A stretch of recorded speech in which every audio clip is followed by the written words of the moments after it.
नमस्कार। बिहार का चुनाव और एक ऐसा वादा जिसने पूरे देश की राजनीति में भूचाल ला दिया है।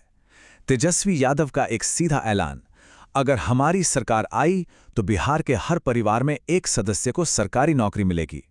तो आज हम इसी वादे की परतें खोलेंगे कि क्या ये बिहार के विकास का कोई मास्टर स्ट्रोक है या फिर ये एक ऐसा आर्थिक तूफान है जो आने से पहले ही दस्तक दे रहा है।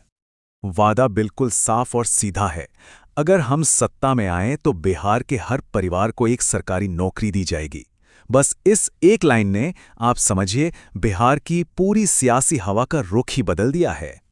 तो अब सवाल एक ही उठता है, और वो ये है कि क्या ये वाकई विकास के लिए एक क्रांतिकारी सोच है या फिर ये एक ऐसी आर्थिक तबाही है जिसकी सिर्फ नींव रखी जा रही है। चलिए, इस पड़ताल में हम इसी बड़े सवाल का जवाब ढूंढते हैं।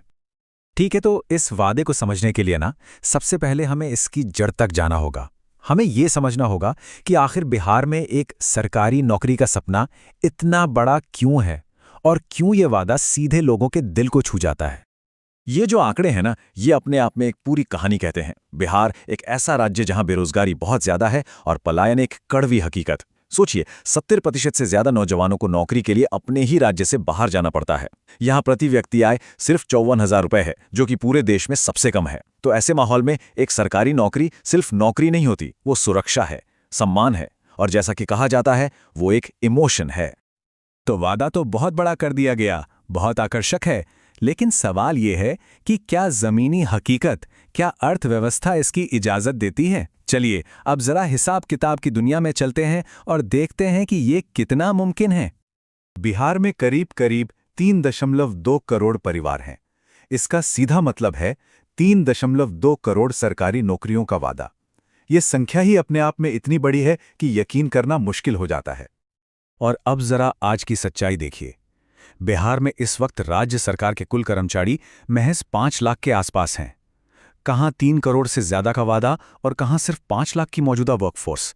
जमीन आसमान का फर्क है। तो गणित बिल्कुल साफ है, कोई रॉकेट साइंस नहीं है इसमें। इस वादे को अगर पूरा करना है तो बिहार सरकार को अपनी मौजूदा कर्मचारियों की संख्या को 600 गुना बढ़ाना होगा। जी हां, आपने सही सुना, 600 टाइम्स। ये सुनने में ही लगभग नामुमकिन लगता है। और अब आता है सबसे बड़ा आर्थिक झटका, पैसे का सवाल। अगर हम एक मोटा मोटा हिसाब लगाएं कि हर नौकरी पर सरकार का सालाना 6 लाख रुपए भी खर्च होता है, तो इस वादे को पूरा करने का कुल सालाना खर्च बैठेगा लगभग 18 लाख करोड़ रुपए।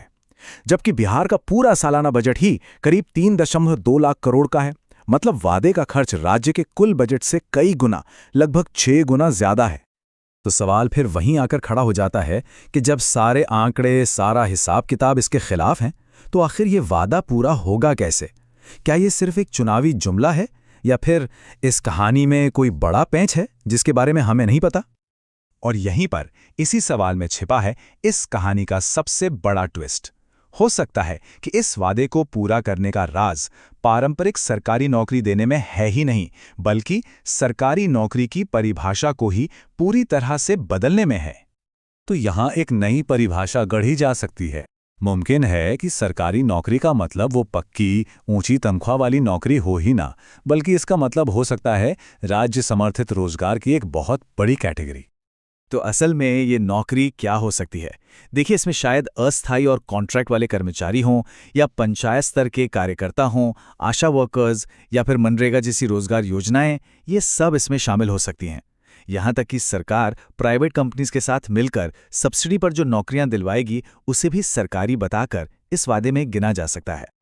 चलिए, अब ये भी देख लेते हैं कि इस तरह के बड़े बड़े वादों पर एक्सपर्ट्स क्या कहते हैं और इतिहास हमें क्या सिखाता है। क्या दुनिया में या हमारे देश में पहले कभी ऐसा कुछ हुआ है? यहां पर राय पूरी तरह से बटी हुई है। एक तरफ है अर्थशास्त्री जो इसे पूरी तरह से अव्यावहारिक और नामुमकिन बता रहे हैं। उनका कहना है कि इससे राज्य दिवालिया हो सकता है। वहीं दूसरी तरफ राजनीति के जानकार इसे एक पॉपुलिस्ट मास्टर स्ट्रोक मान रहे हैं, एक ऐसा दांव जो चुनाव की पूरी बाजी पलट सकता है।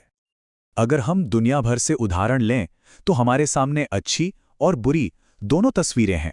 जैसे 2019 में सिक्किम ने छोटे पैमाने पर एक परिवार एक नौकरी योजना को सफलतापूर्वक लागू किया, लेकिन सिक्किम एक बहुत छोटा राज्य है।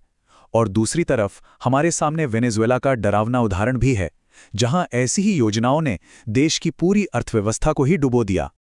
तो आखिर में हम किस नतीजे पर पहुंचते हैं? क्या ये बिहार की राजनीति को हमेशा के लिए बदलने वाला एक गेम चेंजर है, या फिर सिर्फ वोट बटोरने के लिए किया गया एक लोकलुभावन वादा?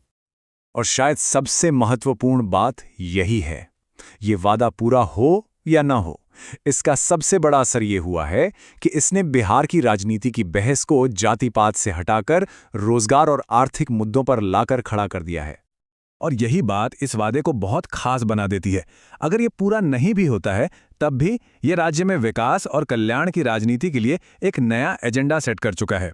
अब भविष्य में जो भी सरकार आएगी, उस पर रोजगार देने का एक दबाव हमेशा बना रहेगा। तो अंत में हम आपको एक बड़े सवाल के साथ छोड़े जाते हैं। सवाल ये नहीं है कि ये वादा पूरा होगा या नहीं। असली सवाल ये है, क्या ये एक बहुत बड़ा दाव पूरे भारत में आने वाले चुनावों के भविष्य को और राजनीति करने के तरीके को हमेशा के लिए बदल देगा? इस पर सोचना बहुत जरूरी है।